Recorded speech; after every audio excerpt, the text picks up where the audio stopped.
నమస్కారం. మను కథలకు స్వాగతం. ఈరోజు మనం కేకే భాగ్యశ్రీ గారు రచించిన మార్పు కోసం అనే ఒక చక్కటి కథను విందామండి. ఈ కథ 14 సెప్టెంబర్ 2025లో ఈనాడు ఆదివారం పుస్తకంలో ప్రచురింపబడింది. కథ చాలా బాగుందండి. కథలోకి వెళ్ళిపోతున్నానండి. దీనితో ఇది మూడో సంబంధం.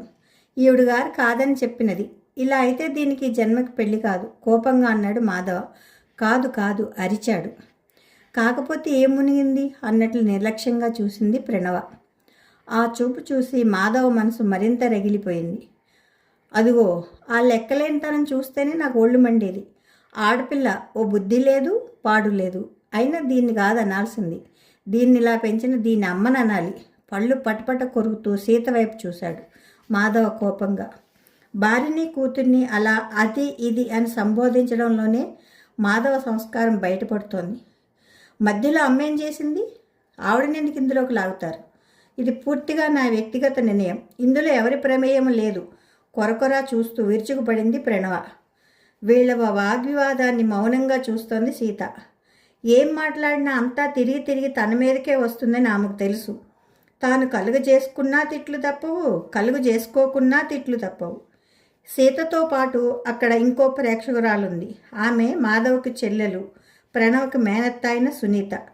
ఆ మధ్యలో వచ్చిన సంబంధం అంటే ఉమ్మడి కుటుంబంలో ఉండడం ఇష్టం లేదని క్యాన్సిల్ చేయమన్నావు. మరి ఈ సంబంధానికి ఏమొచ్చింది? తల్లిదండ్రులకు ఒక్కడే కొడుకు. కోడల్ని ముద్దుగా చూసుకుంటామని హామీ కూడా ఇచ్చారు. అయినా సరే ఆ అబ్బాయిని వేరు కాపురం పెట్టమండని నీ ఉద్దేశం ఏమిటి? విరుచుకుపడ్డాడు మాధవ. అతని వైపు నిరసనగా చూసి ముఖం తిప్పుకొని గదిలోకి వెళ్ళిపోయింది. ఎంత పొగరు, దరిద్ర పెంపకం! మరోసారి పళ్ళు పటపట్లాడించాడు మాధవ. ఎందుకన్నయ్యా మాటిమాటికి వదిలిని ఆడిపోసుకుంటావు? మధ్యలో తనేం చేసింది? వదిని గారిని వెనకేసుకొచ్చింది సునీత. ఏం చేయడమేంటి? దాని చిన్నతనం నుంచి నా మీద విషం నూరిపోసి పెంచింది. నా మీద దానికి గౌరవం లేకుండా చేసింది. నేనేమన్నా అంటే పడకుండా చేసింది. సీత వైపు దూకుడుగా వెళ్ళాడు మాధవ చేయెత్తుతూ. ఆవిడ నూరు పోసి పెంచడం దేనికి? నిన్నిలా చూస్తూ పెరిగితే ప్రణవకు నీ మీద గౌరవం ఎలా కలుగుతుంది చెప్పు? అన్నయ్య వైపు చురుగ్గా చూసింది సునీత. అయితే తప్పు నాదేనంటావు? చెల్లెల్ని మింగేసేలా చూశాడు మాధవ. బదులు ఇయ్యలేదు సునీత. బేలగా చూస్తున్న సీత భుజాలపైన చేయి వేసి నడిపించుకుంటూ గదిలోకి తీసుకెళ్ళింది. కదిలిస్తే బద్దలయ్యే నీళ్ల కడవలా ఉంది సీత. నిస్సహాయతతో కూడిన మౌనాన్ని అర్థం చేసుకున్నట్లుగా ఓదార్పుగా ఆమె వెన్ను నిమిరింది సీత. ఈనాటి ఆడపిల్లల్లో ఈ రకం వైఖరికి మూల కారణం ఆనాటి మగవారి ప్రవర్తన. ఒక తరం మగవాళ్ళు చూపిన అహంకారానికి, ఆధిపత్య ధోరణికి ఈ తరం అబ్బాయిలు బలవుతున్నారు. చెప్పు కింద తేళ్లలో అణచివేయబడిన అమ్మల ఆక్రోశాన్ని చూసి చూసి మొండితనం అలవర్చుకుంటున్నారు ఇప్పటి ఆడపిల్లలు. పెళ్ళంటే ఒక దాస్యం, జీవితకాల నరకం అని అభిప్రాయపడి పెళ్లి మీద విముఖత పెంచుకుంటున్నారు. భర్తల నిరంకుశత్వానికి గురైన కొందరు మహిళలు ఒక రకమైన నైరాశ్యానికి లోనే పిల్లలకి ఆ దుర్గతి కలగనివ్వకూడదని కూతుళ్లపైన తమ భావాలను రుద్దుతూ పెంచుతున్నారు. వారి ఫ్రస్ట్రేషన్ పర్యవసానమే ఈనాటి యువతీ యువకుల కాపురాల్లో అమ్మాయిల తల్లుల అతిజోక్యం, కాపురాల విచ్ఛిన్నత. నిట్టూర్చింది సునీత. అన్నయ్య మాటలు పట్టించుకోక వదినా, నీకు అలవాటే కదా అనునయంగా అంది సునీత. అలవాటే కదా అని ఎన్నాళ్ళు భరించమంటావు? కన్నీళ్లతో అడిగిన సీత ప్రశ్న ఆమె మదిని తాకింది.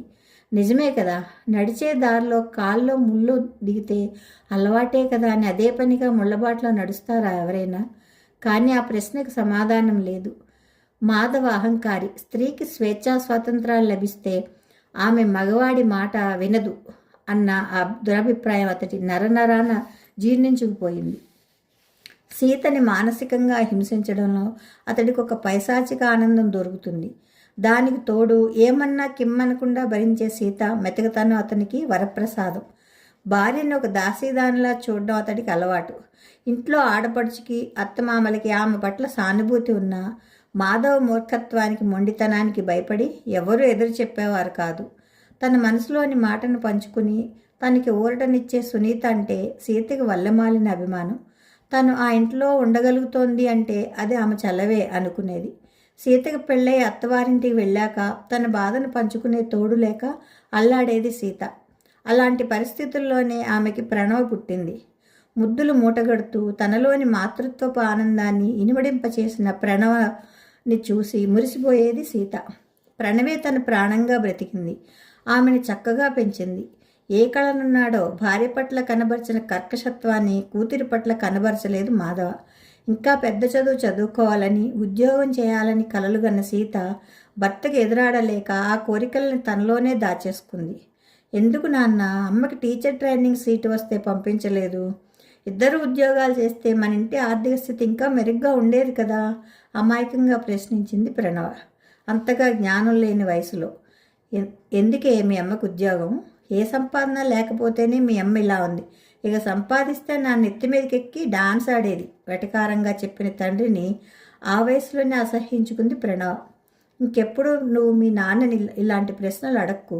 నా హక్కులు కోరికల గురించి పోరాడవలసింది, వాటిని సాధించుకోవాల్సింది నేనే కదా. అలాంటి నేను మౌనంగా ఉండిపోతే అవి ఎలా నెరవేరుతాయి? గడిచిపోయిన నా గతం పట్ల, తీరని కోరికల పట్ల నాకు ఎలాంటి రిగ్రెట్ లేదు. ఎంతటి వాడికైనా కర్మఫలం అనుభవించక తప్పదు. తల్లి వేదాంత ధోరణి, నిర్లిప్తత ప్రణవని బాధించిన ఆమెను గౌరవించి ఇంకెప్పుడు తండ్రి ముందు ఆ ప్రస్తావన తేలేదు. తల్లిపడే వేదనని ప్రత్యక్షంగా చూస్తూ పెరిగినా ఏనాడు తన లక్ష్యాన్ని మరవలేదు ప్రణవ. ఆడదానికి స్వావలంబన లభించేది ఆమె విద్య, ఆర్థిక స్వాతంత్రమేనని అర్థమే చక్కగా చదువుకుని మంచి కంపెనీలో ఉద్యోగం సంపాదించింది. కూతురు ఉద్యోగంలో నిలదొక్కున్నాక ఆమెకు పెళ్లి చేయాలని సంకల్పించాడు మాధవ. తల్లి అనుభవాలు ప్రణవకి వివాహం అంటే విముఖత కలిగించకపోయినా వైవాహిక జీవితం పట్ల భయోందోళనని కలగజేశాయి. ప్రత్యేకించి సీత కూతురికి ఏమీ చెప్పకపోయినా అనుక్షణం నరకంలో మగ్గుతున్న తల్లిని చూస్తే ఆమెకేదో భీతి. దాంతో భర్త అనేవాడిని చెప్పు చేతుల్లో పెట్టుకుంటేనే తనకి మనుగడ అన్న సిద్ధాంతం ఆమెలో నాటుకుపోయింది. ఫలితమే పెళ్లి చూపుల్లో అబ్బాయిలకు షరతులు విధించడము, తన నిబంధనలకు ఒప్పుకొని అబ్బాయిలు నిర్విద్వందంగా నిరాకరించడము, ఈ వైఖరి తగదని చెప్పి చెప్పి విసిగిపోయింది సీత. మీ తరం వాళ్ళు భరించి ఉన్నట్లు ఉండటం మా వల్ల కాదమ్మా. మీరంటే సంపాదన లేక కాణికి పరక్కి మొగని దేబరిస్తూ వాళ్ళ అణచివేత గురవుతూ దయనీయమైన జీవితాలను అనుభవించారు. మాకు ఆ కర్మ పట్టలేదు. మాకు మీలా డిపెండెన్సీ లేదు. తా పట్టిన కుందేటి మూడే కాళ్ళు అని వాదించే కూతురితో నెగ్గలేక, భర్త దురహంకారానికి తలొగ్గలేక చిత్రవద అనుభవిస్తోంది సీత. ఇలా వచ్చిన సంబంధాన్నల్లా కాలదన్నుకుంటూ పోతే ఈ పిల్లకి ఎప్పటికైనా పెళ్ళవుతుందా? అంతులేని ఆవేదనని బడబానల గుండెల్లో మోస్తూ బయటకు తొణకని కుండలా శాంతి దేవతలా ఉండడం అలవాటు చేసుకుంది సీత. ఏం చేస్తున్నావు ప్రణవ? చనువుగా మేనకోడలి గదిలోకి తలుపు తోసుకుని లోపలికి వచ్చింది సునీత. ఆఫీస్ వర్క్ అత్త, రా కూర్చో, ప్రేమగా ఆహ్వానించింది ప్రణవ. కాసేపు మామూలు సంభాషణలు జరిగాక నువ్వు ఇలా ఎందుకు చేస్తున్నావో తెలుసుకోవచ్చా? సూటిగా అడిగింది సునీత. కళ్ళెత్తి ఆమె వైపు అంతే పదునుగా చూసింది ప్రణవ. ఎందుకో నీకు తెలియదా అన్నట్లు. ఏ ఒక్కరి అనుభవమో చూసి నువ్వు ఇలాంటి నిర్ణయాలు తీసుకోవడం పొరపాటు అంది సునీత నర్మగర్భంగా. ఆ ఒక్కరూ మనకంత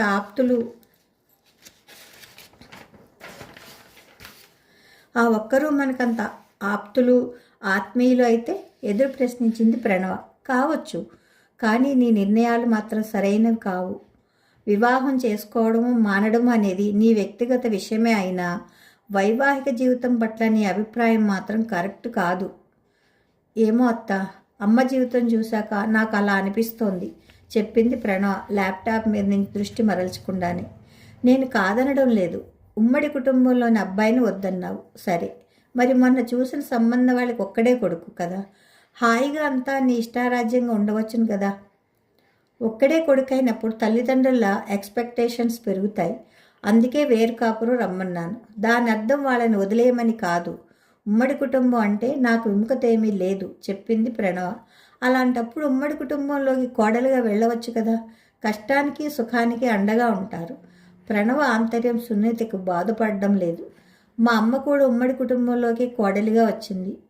ఆవిడ బాధ ఆవిడే పడింది, కానీ ఎవరైనా మోసారా? కాస్త వ్యంగ్యంగా పలికింది ప్రణవ. ఆమె ధోరణికి నొచ్చుకుంది సునీత. తను అన్నది నిజమే. తాము ఇంతమంది ఉండి కూడా మాధవ అహంకారాన్ని అడ్డుకోలేకపోయారు. భారీగా చూసుకోవాలని అతడికి చెప్పలేకపోయారు. ప్రణవకి ఇలాంటి ఆలోచనలు అభిప్రాయాలు కలగడంలో తప్పేముంది? అసహజత్వం ఏముంది?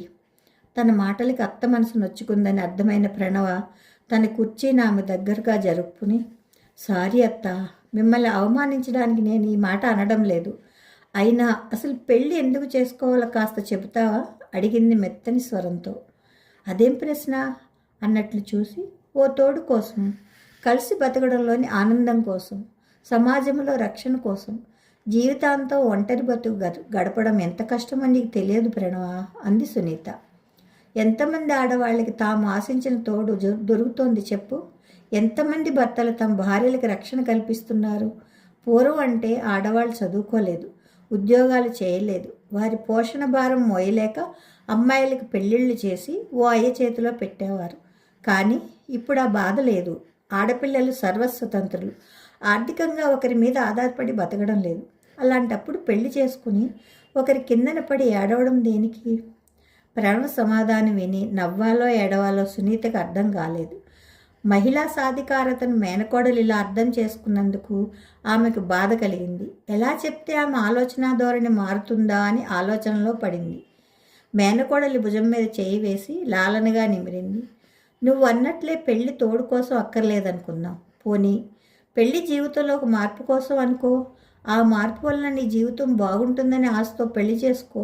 ఒకవేళ ఆలు మగల మధ్య పొరపచ్చాలు వచ్చినా పరిష్కరించుకోగలిగిన తెగువ సమర్థత, నీ చదువు విజ్ఞానం నీకు ఇవ్వగలవనే నమ్మకంతో పెళ్లి చేసుకో. ఆర్థిక స్వాతంత్రం ఆడవాళ్ళకి ఆత్మవిశ్వాసాన్ని అందించాలి, అంతేకాని అహంకారాన్ని కాదు. మగవాడి తోడు లేకుండా బతకగలమనే లెక్కలేనితనాన్ని కాదు. పురుషుడికి స్త్రీ తోడు ఎంత అవసరమో స్త్రీకి పురుషుడి అండ అంతే అవసరం. ఈ సత్యాన్ని మీ తరం అమ్మాయిలు తెలుసుకున్న నాడు పెళ్లి గురించి, తదనంతరం జీవితం గురించి మీరు ఏర్పరచుకున్న దురభిప్రాయాలు దూది పెంచలై గాలికి కొట్టుకుపోతాయి, అంది సునీత. మళ్ళీ చెప్తున్నా, పెళ్ళి అనేది నీ స్వవిషయం, కానీ పెళ్లి విషయంలో నీ అభిప్రాయాలు మాత్రం సరైనవి కాదు. ఒక అబ్బాయి మంచివాడు కాకపోతే వాడిని చేసుకోనని చెప్పడం తప్పు కాదు. చేసుకున్న మూడు దుర్మార్గుడైతే వాడిని పరిత్యజించడంలోనూ ఏ తప్పు లేదు. కానీ లేనిపోని అపోహలతో పెళ్ళే వద్దనుకోవడం, ఒకవేళ చేసుకున్న చిన్న చిన్న అభిప్రాయ భేదాలకే తెగతెంపులు చేసుకోవడం మాత్రం అవివేకం. అనుభవాలనేవి ప్రతి మనిషికి ప్రత్యేకం. అలాగని నాకు సమస్యలు లేవనుకుంటున్నావేమో. ఎన్ని సమస్యలున్నా వాటిని ఇద్దరం కూర్చుని మాట్లాడుకుని పరిష్కరించుకుంటాం. కూర్చుని చర్చించుకుంటే ఎంత పెద్ద సమస్య అయినా చిటికలో పరిష్కారం అవుతుంది. అలా కూర్చోవడానికి ఆ పురుష పుంగవుడు ఒప్పుకోవాలి కదా. తల్లికి మాట్లాడే అవకాశం ఇవ్వని తండ్రి ప్రణవ దృష్టిలో మెదిలాడు. ఇప్పుడు అబ్బాయిలు మారారు. అమ్మాయిలను అర్థం చేసుకునే సంస్కారాన్ని పెంచుకుంటున్నారు. అబ్బాయిల తల్లులు కూడా మునుపటిలా లేరు. కోడళ్లతో స్నేహపూర్వకంగా మెలిగే అత్తల శాతం ఎక్కువైంది. చదువు, సంస్కారం, ఇంగిత జ్ఞానం ఉన్నదానివి. ఇప్పటికే అనేక బాధలను అనుభవించిన మీ అమ్మ కళ్ళల్లో నీళ్లు ఇంకిపోయాయి. నువ్వు ఆవిడికి సరికొత్త బాధని ఇవ్వద్దు. మీ అమ్మను చూసి వైవాహిక జీవితం పట్ల భయంతోనూ, మీ నాన్నను చూసి మగవాళ్ళ పట్ల కోపంతోనూ కాక విజ్ఞతతో ఆలోచించి నిర్ణయం తీసుకో. స్నేహపూర్వకంగా ప్రణవ వెన్ను తట్టి వెళ్ళిపోయింది సునీత. ఆలోచనలో పడింది ప్రణవ. ఆ ఆలోచన ఆమెలో సరికొత్త ఆలోచనలు కలగజేస్తే అంతా సంతోషమే కదా. కథ సమాప్తం. బాగుంది కదండి. ఈ కథ మీకు నచ్చితే లైక్ చేయండి, షేర్ చేయండి, కామెంట్ చేయండి, సబ్స్క్రైబ్ చేసుకుని బెల్ కొట్టి నన్ను ఎంకరేజ్ చేయండి. ఉంటానండి. ప్రేమతో మీ మను.